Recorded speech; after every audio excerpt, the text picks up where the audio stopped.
Alors en fait, ça c'est moi qui se demande si elle fait bien de faire cette vidéo.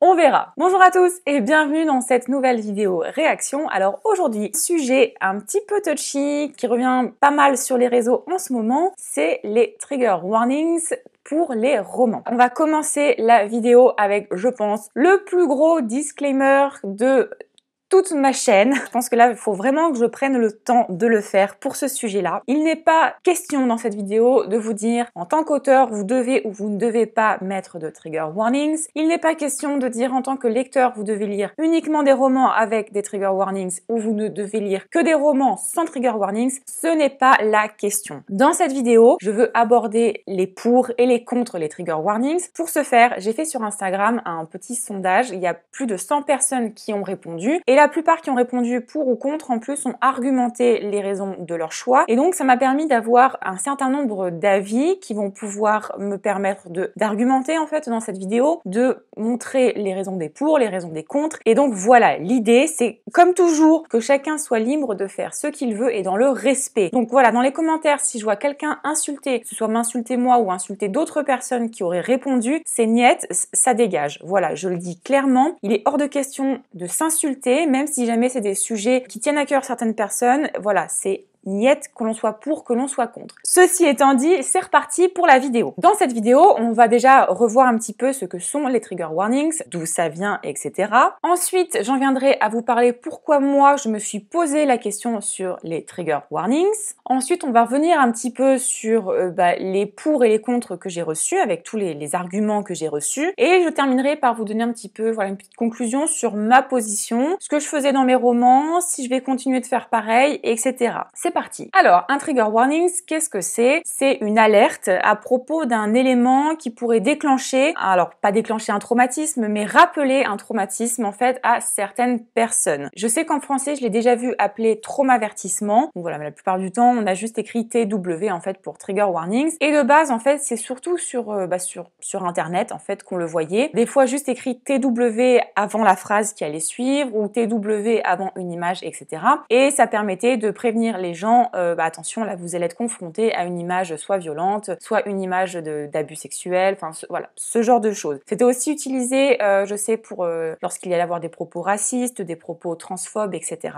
Donc à la base, c'était principalement sur les réseaux. Et de plus en plus d'auteurs, en fait, se posent la question de les intégrer dans leur roman, et c'est pour ça qu'en fait, on en parle aujourd'hui. Alors, je voudrais aussi revenir sur le fait que là, on va parler de traumatisme et ce qui va déclencher un traumatisme. J'aimerais vraiment que dans les commentaires, personne ne sorte une phrase du genre « Ouais, non mais attends, moi j'ai vécu tel trauma, je m'en sors très bien, etc. » Tout le monde vit son traumatisme de manière différente. On va prendre 100 personnes qui ont vécu le même type de traumatisme. Il est fort probable que ces 100 personnes ne réagissent pas de la même façon à un élément qui peut leur rappeler leur traumatisme. Donc ce genre de phrases qui vont venir dire « Ouais, non mais attends, un traumatisme, moi ça va », non, s'il vous plaît, abstenez-vous pour respecter les autres personnes qui ne vivent pas leur traumatisme de la même façon. Alors, ces trigger warnings, alors en fait, on en a un petit peu partout, même s'ils sont pas appelés forcément trigger warnings. On en a au cinéma, on en a dans les séries, vous savez, genre ce petit message d'avertissement. Alors, ça peut être juste une limite d'âge, hein. C'est quelque part déjà un trigger warnings, ou alors dans les séries, attention, scène de viol, attention, violence, etc.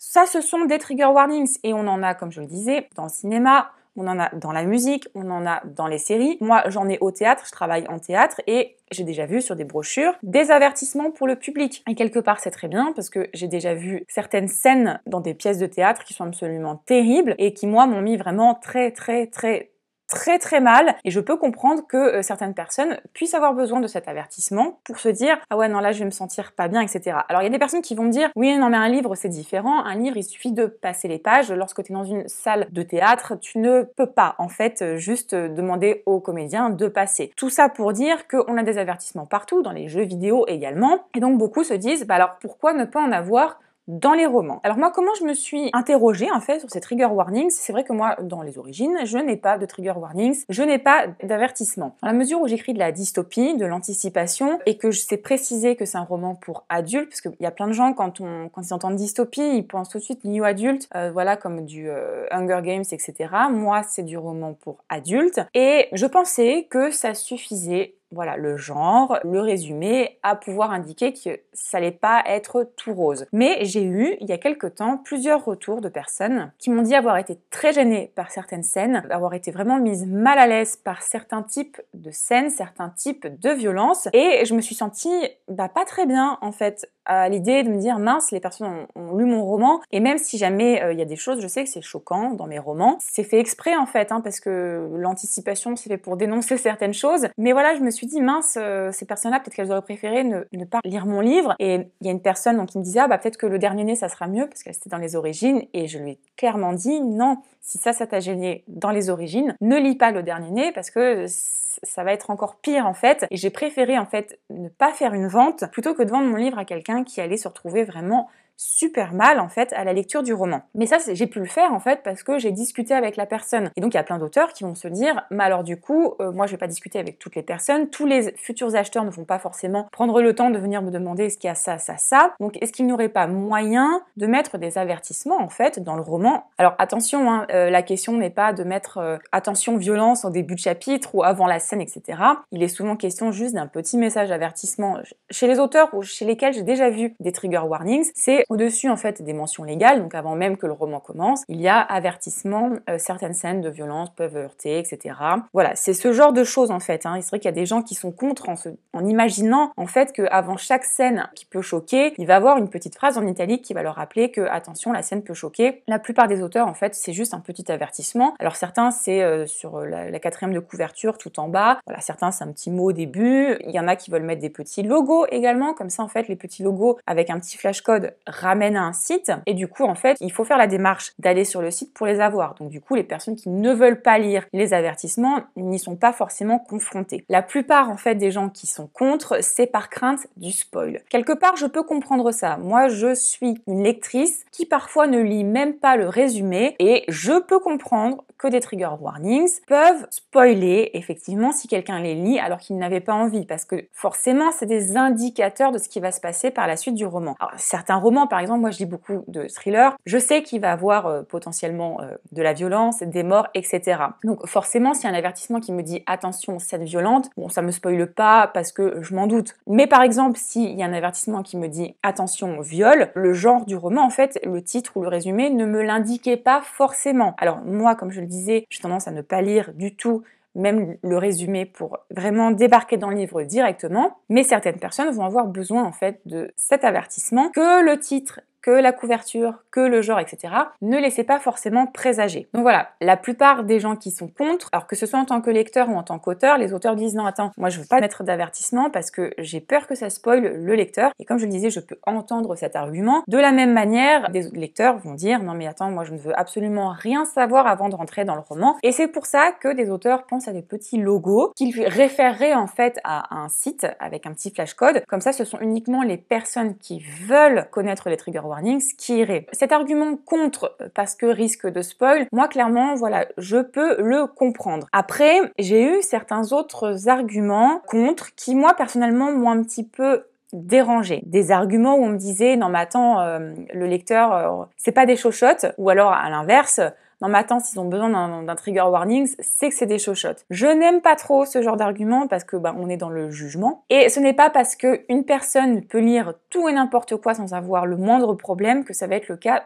d'autres personnes. Surtout qu'en plus, les trigger warnings, ça fait vraiment référence à un traumatisme. Par exemple, qu'un auteur indique, alors attention, dans mon roman, il y a des scènes de viol, il y a des scènes d'inceste, ce n'est pas être une chochotte, à mon goût, de se dire, alors attends, moi ce sont des choses que j'ai connues, et la lecture de ce genre de choses peut me mettre vraiment dans le mal, je préfère l'ignorer. Voilà, j'ai eu quelques personnes qui m'ont dit ça. Moi, ça me gêne un petit peu parce que là, on est dans le jugement. Alors que l'argument, je suis contre parce que ça risque de spoiler, c'est pas du jugement, et c'est pour ça que c'est un argument que je peux complètement comprendre. Mais quand j'entends, ouais, non, mais attends, c'est une tapette si jamais il a besoin d'un trigger warning, ça me gêne un petit peu. Il y a aussi eu certains arguments, alors comme j'en parlais au début de la vidéo, de personnes qui vont me dire « Ouais, non mais attends, on n'est pas des assistés, moi j'ai vécu tel trauma et je peux tout à fait le lire dans un roman. » Et alors là, comme je le disais, tout le monde ne vit pas son traumatisme de la même façon. Il y a des personnes, ça a beau avoir eu lieu il y a des dizaines d'années, dès qu'ils vont être confrontés à ce traumatisme, ça va complètement les mettre mais dans le mal, mais véritablement en fait. C'est pas juste être un peu dégoûté quand tu lis. Un trigger warning, c'est voilà, c'est l'élément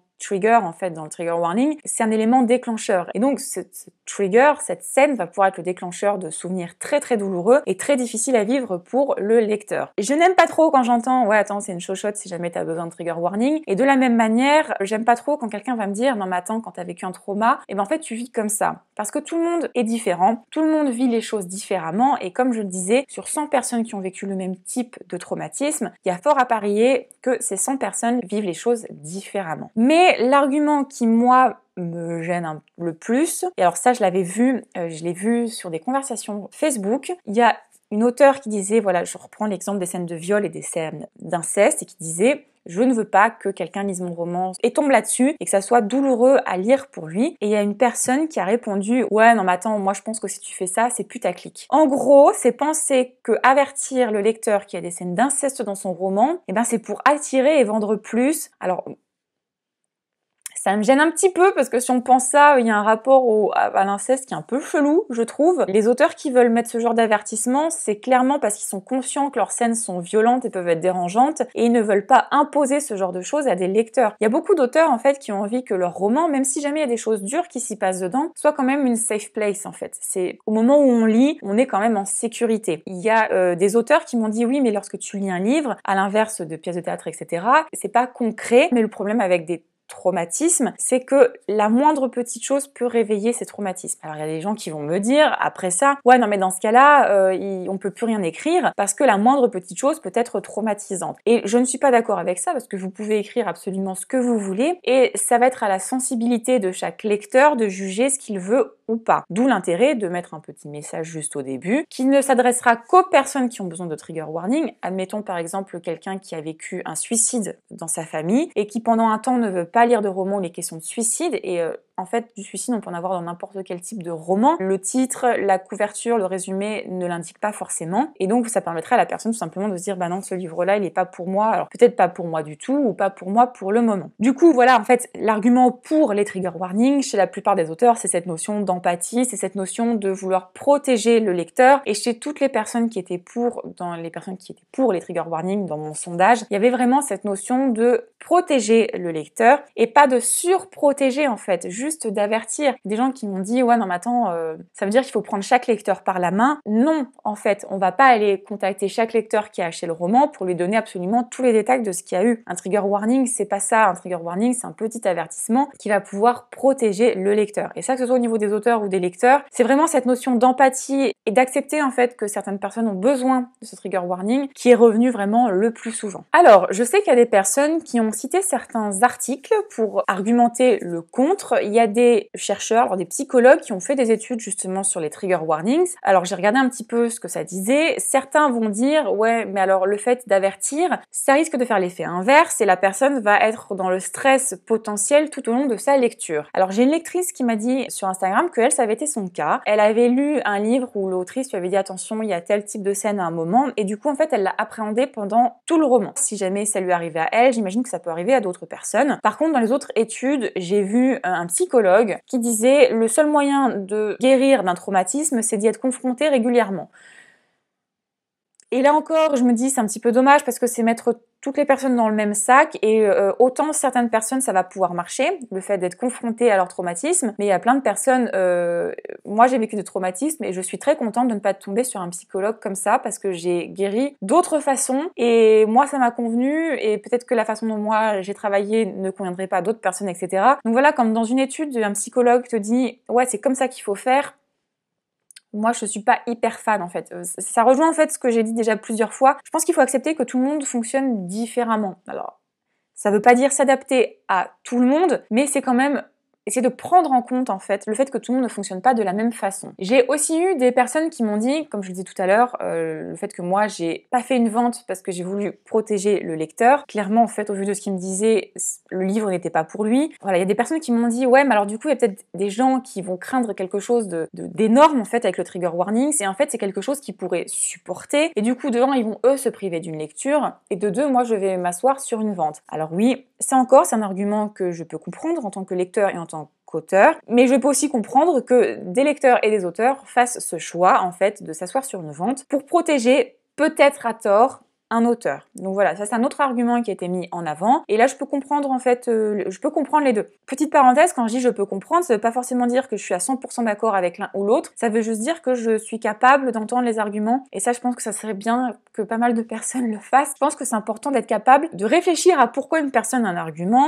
et de se dire, ah bah ouais, écoute, moi je suis pas d'accord, mais je peux comprendre ton argument. Ou alors, voilà, comme moi je disais tout à l'heure avec la notion de chochotte, etc. Je l'entends, l'argument, mais j'ai un peu du mal à le comprendre. Voilà, la petite différence. Donc du coup, quelles sont les solutions en fait pour les trigger warnings? Parce que, comme je le disais tout à l'heure, il y a certaines personnes qui ont pensé à mettre des petits logos. On peut se dire, les petits logos, à force, on va peut-être les connaître et c'est quelque chose qu'on va voir, donc qui va quand même spoiler. C'est vrai que moi, dans les origines, j'ai pas de trigger warnings et je m'étais jamais trop posé la question, mais je pense en mettre maintenant. Sauf que, effectivement, moi, comme je suis le type de lectrice qui ne lit même parfois pas le résumé, je ne veux pas spoiler du tout. Donc moi, ce que je pense faire, et c'est, je pense, le bon compromis pour moi, pour ma situation, je pense mettre en fait au-dessus des mentions légales, voire fin du roman pour trigger warnings, pour personnes en ayant besoin. Je sais pas si ça va être la phrase là, hein, mais voilà, c'est pour l'idée, parce que c'est vrai que ça, des fois, en fait, les trigger warnings, les gens vont le lire même s'ils ne veulent pas les lire, parce que c'est au début du roman. Là, comme ça, en fait, ça précisera qu'il y a des trigger warnings, mais il faudra aller à la fin du roman pour pouvoir les lire. Et en fait, si quelqu'un, du coup, ne veut pas lire les trigger warnings, il n'aura tout simplement pas à faire la démarche d'aller à la fin du roman pour voir le message d'avertissement. Mais si quelqu'un en a besoin, dans ce cas-là, il pourra faire la démarche. Moi, je pense faire ça. Ça me semble être pour moi le meilleur compromis pour pouvoir avertir certaines personnes qui en auraient besoin, tout en évitant de spoiler les personnes qui liraient le roman. C'est la solution que moi j'ai trouvée. Certains le mettent sur la 4e de couverture, certains le mettent au début, certains n'en mettent pas, certains le mettent de manière très explicite, d'autres non. Comme je le disais dans cette vidéo, le but n'est pas de dire ce qui est bien ou ce qui n'est pas bien de faire. L'idée, c'était de vous présenter les arguments pour, les arguments contre, de vous parler de comment moi j'en suis arrivée à me poser la question des trigger warnings, de ce que je compte faire pour mes romans futurs. Je pense avoir fait un petit peu le tour de la vidéo. Je remercie toutes les personnes avec lesquelles j'ai discuté sur Instagram suite à mon sondage. La plupart, en fait, c'était hyper intéressant parce que les gens soient pour ou contre, ça s'est fait vraiment dans le respect, où voilà, j'avais des gens qui étaient complètement contre, il y a des auteurs qui sont complètement contre, mais qui étaient quand même capables d'entendre mes arguments et de les comprendre en fait. Donc de se dire, écoute, moi je suis contre pour ça, ça, ça, mais par contre, je comprends que tel auteur ait besoin d'en mettre et je comprends que tel lecteur ait besoin d'en avoir et je vais les laisser faire ce qu'ils veulent. Parce que voilà, c'est ça la conclusion de la vidéo. J'aimerais qu'en fait, on laisse faire les gens ce qu'ils veulent. Si un auteur veut mettre des trigger warnings, si un auteur ne veut pas mettre de trigger warnings, qu'on le laisse faire ce qu'ils veulent. Si un lecteur ne veut lire que des romans où il y a des trigger warnings, qu'il le fasse. Si un lecteur ne veut lire aucun roman avec des trigger warnings, soit par crainte d'être spoilé, soit certains par principe, je l'ai vu, et ben qu'il le fasse en fait. J'aimerais en fait qu'on respecte un petit peu plus les décisions des autres, même si on n'est pas d'accord, et heureusement qu'on n'est pas tous d'accord en fait. Et d'ailleurs, dites-moi vous dans les commentaires ce que vous en pensez, dans le respect, ça je l'ai dit en début de vidéo, s'il y a des insultes, s'il y a du mépris clairement affiché, etc., c'est niette. On a tous le droit d'être en désaccord. Vous avez le droit d'être en désaccord total avec tout ce que j'ai dit dans la vidéo. Vous avez le droit de me le dire, mais ne venez pas m'insulter. Ça, c'est hors de question. De toute façon, c'est ma chaîne. C'est moi qui pourrais supprimer un commentaire si je le trouve vraiment trop insultant pour moi ou pour quelqu'un d'autre qui aurait commenté. Je pense vous avoir un peu dit tout ce que j'avais à dire sur les trigger warnings. Je pense avoir résumé un petit peu tous les avis. Je vais pas tous vous les redire. Comme je vous ai dit, j'ai plus d'une centaine de personnes qui ont répondu. Alors, il y a certaines personnes qui ont fait le lien en me disant c'est comme voilà, la télé, on supprime certaines scènes, on supprime certains dessins animés, etc. Et je suis d'accord avec certaines choses, mais là, en fait, pour moi, c'est un petit peu différent parce que ce n'est pas de la censure, c'est plus de l'avertissement. Voilà, donc c'était juste pour faire la petite parenthèse par rapport à ça parce que je viens d'y repenser. Au niveau des avis pour et des avis contre, il y a une très grosse majorité de pour. Je crois que j'ai eu 85% de personnes qui étaient pour les trigger warnings. Parmi ces gens qui étaient pour, j'ai beaucoup de personnes qui étaient nuancées et qui disaient, moi je suis pour, je comprends que certaines personnes en aient besoin. Par contre, moi, en tant que lecteur, je ne veux absolument pas être spoilée. Ou alors des auteurs qui disaient, moi, je suis pour, par contre, je sais pas trop comment le faire, parce que je ne veux pas non plus spoiler les personnes qui ne voudraient pas lire les trigger warnings. C'est pour ça que je vous ai donné, moi, la façon dont je pense procéder. Je pense que c'est le meilleur compromis, en fait, pour que les personnes qui aient besoin des trigger warnings aient l'information, et que les personnes qui ne veulent pas du tout lire les trigger warnings, ne les aient pas, puisqu'il faudrait faire la démarche d'aller à la fin du livre. Mais quand même avertir au début qu'il faut aller à la fin pour les personnes qui en aient besoin. Je pense qu'on en a terminé du coup avec cette vidéo. J'espère vraiment que vous vous montrerez respectueux dans les commentaires. De toute façon, comme je l'ai dit, je ne laisserai rien passer. Je sais que c'est un sujet qui est touchy. J'ai vu des débats très intéressants à ce sujet, comme j'ai vu des débats hyper méprisants, insultants, mais enfin, Bref, et dans les commentaires de ma vidéo sur ma chaîne, je vous le dis clairement, il est hors de question d'avoir ce genre de débat. On peut débattre dans le respect de chacun, ça c'est la règle number one. Je pense en avoir terminé avec cette vidéo. Ça me tenait à cœur de vous parler de ça, parce que moi c'est quelque chose que j'ai découvert assez récemment. C'est un sujet que je trouve très intéressant. Autant au début je me suis dit mince, dans quoi je me lance? Maintenant que la vidéo est faite, je suis contente de l'avoir faite. J'espère qu'elle sera accueillie correctement, qu'elle permettra aux personnes qui sont peut-être à 100% contre ou à 100% pour de comprendre éventuellement les arguments de l'autre clan. Et je mets clan entre plein de guillemets parce que c'est pas forcément un duel, hein, voilà. J'aimerais que les gens se respectent un peu plus, j'aimerais que les gens laissent faire les autres, faire ce qu'ils veulent, dans la mesure où eux, ça ne les impacte pas et ça ne leur fait pas de mal. Je pense que voilà, si on pouvait laisser les gens un petit peu tranquilles, ça ferait de mal à personne. Je clôture pour de bon cette vidéo maintenant, et en attendant la prochaine vidéo réaction, eh bien je vous dis à très bientôt!